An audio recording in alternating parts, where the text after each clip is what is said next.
while all around us seems to be falling apart and violent, negative and destructive, and it is, let us instead embrace the necessity of the implosions. Help people see the calling of things and persons for what they are. Help us to be willing to eschew tact and diplomacy for the raw, real truth of the acts or the actors in the issues at hand. So quick is the general public to think themselves informed on political and diplomatic issues when their information source is limited at best or contrived, deceptive, politicized, or otherwise misleading. Let us not be so emotionally charged and haughty to think that we know all the machinations of the critical decisions needing to be made for a strong and moral governance. The forces at play are always opposed and vying for the greatest following and credibility, no matter how self-serving or divisive their intent. Let us be ever more discerning, ever more reasonable and responsive than emotionally charged and reactive to the issues at hand. Our work is to cut through the deceits and misdirections so that we can remember our I am presence at all times. This grounding force, a tool available to us 24/7, brings us to center, to think and to act according to the principles of divine guidance, of honesty, integrity, and love. What may appear as tactless hostility may just be the rough, raw truth, bared for the fixed minds and misled, deceived believers to hear, feel, and experience. A shaken awakening to what is really going on and has been tolerated for far too long. Lies upon lies. We are the social compact, the voices in the state of things who have consistently and tirelessly been airing truth to authorities in our state, Oregon. We are the authors of our authority, given the energetic script by our beloved Prime Creator, and we yield not to fraudulent authority figures who had power handed to them through deception, manipulation. Let it be so, and so it is. Hello.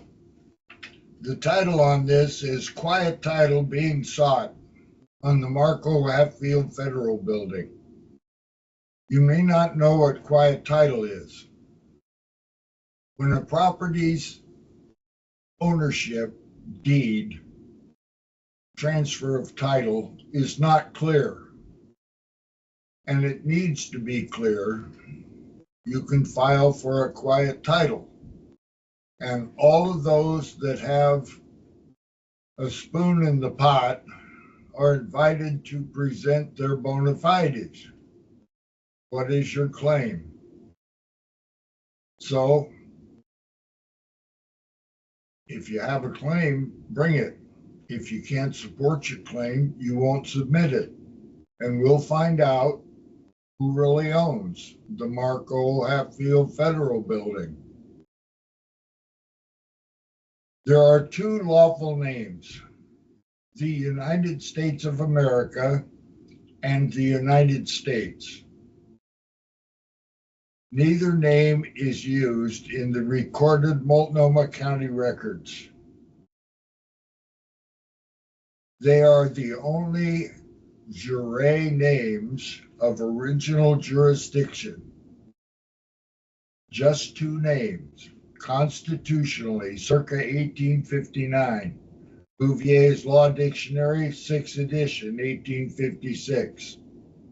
There is the creator of the government service company, our United States of Washington District of Columbia, and that creator is a quorum of the several states that include South Carolina, meeting in a Congress assembled, such as the Electoral College.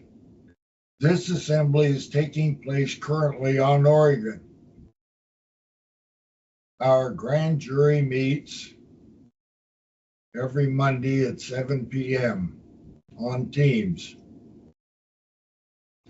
Undoing the coup that started March 1861 coming out of the de facto District of Columbia, joined by the state of Oregon, aka all cap state of Oregon, during the warring between our perpetual union of 33 states and 17 territories. This was solidified with Article 7 amended in the Oregon Constitution, becoming the de facto color of law incorporated governance on Oregon November 8, 1910.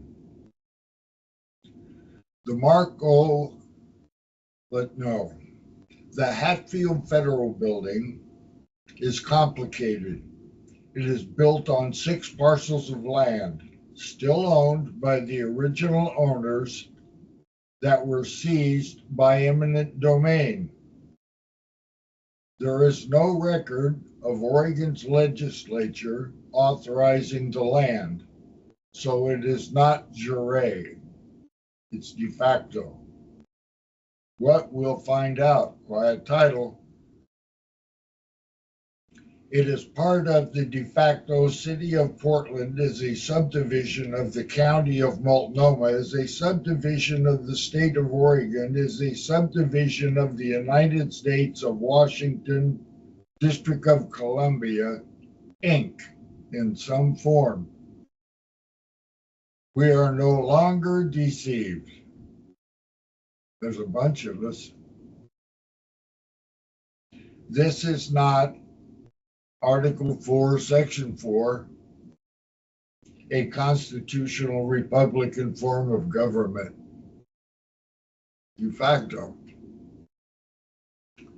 The sheriffs and deputies on Oregon ought to think about this. There are several hundred of us. If it were thousands, we would need a large paid staff. If we need them, they will come.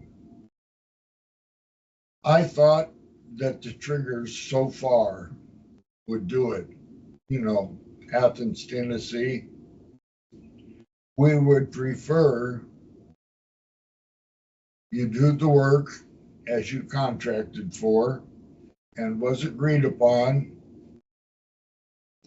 and that Article 7 amended is defrauding the people for the benefit of the members of the Oregon State Bar. The people on our counties are looking up to the senior elected executive on each county, our sheriff, and expecting an honorable, proper, lawful, constitutional job out of our sheriff. Those same people have formed into an Article 1, Section 1, the social compact, the jure, provisional common law government on Oregon. We are handing down directives from the laws of the land and soil jurisdiction of Article 3, one Supreme Court claiming original jurisdiction, Article 7, Amendment 7, Civilian Common Law Court of Record, having implemented Ex parte Milligan. You cannot remain in the office of sheriff as the current de facto governance would have you do. We are no longer deceived. You must comply or vacate the office of sheriff.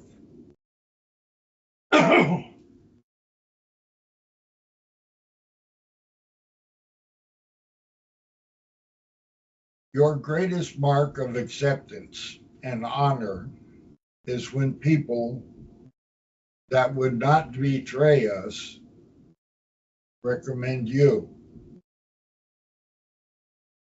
The greatest mark of an intelligent solution is how closely we agree with your credentials filling the requirements of the office of sheriff.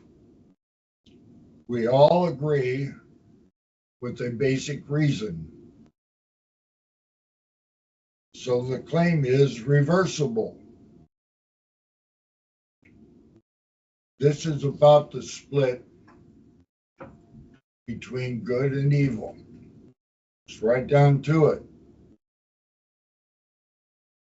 The sheriffs will either comply. Article 7 will be common law. We will have no judiciary other than what is original jurisdiction, 1859. And we will have a constitutional Republican form of government. And it starts with the sheriffs. I yield. My name is Brandon Wingerter, Deputy Clerk of Court on Marion County with the Oregon Statewide Jural Assembly. Article 3, Amendment 7, Civilian Court of Record. Where are our sheriffs? For the last several months, we have posted and made available what we worked on as a proper oath for the persons in our governance. Sheriffs are our first effort at our insisting on a proper oath, for it is the sheriffs who are here in their county positioned to protect and defend the people. Protect from what? Some might say from ticketing or sending people to the illegitimate amended Article 7 courts that should not be. From governance overreach and taxation that they should assist seniors in the prevention of their eviction from their loss of equity, their forever home, and all they possess. Our Article 3, Amendment 7, Civilian Common Law Court of Record has made numerous visits and relentless communications to our county sheriffs on Oregon to offer a remedy from victimization of the people. How, you might ask? It's like a shift in the mind. It is the recognition of one's allegiance to life and that which is God-given. Rather than criminalizing living God-made beings for a dead corporate entity, our sheriffs are our first protection against governance overreach. The significance of elected government officials taking a proper oath to the original jurisdiction, Constitution, circa 1859, is a tremendous recognition. The oath, then, is a promise to our God self, to our Creator God, and to people, not persons. Such a declaration, taking a solemn oath, is needed for there to be remedy in our authoritative system of governance. Once a sheriff can make the shift, they can see themselves among the people rather than a corporate entity meant to enforce our compliance to the bidding of the state. This cognition promises to be a release of tension, greater freedom, and cooperation. Let it be so. They do not want to let go of this. They do not intend on losing here. And we do not intend giving it back to them. And then the bullets started flying. And then he jumps out of the car. And he's got both his hands up. And he got out of the car, and he had his hands in the air. He's like, just shoot me then. This is what you want, just shoot me.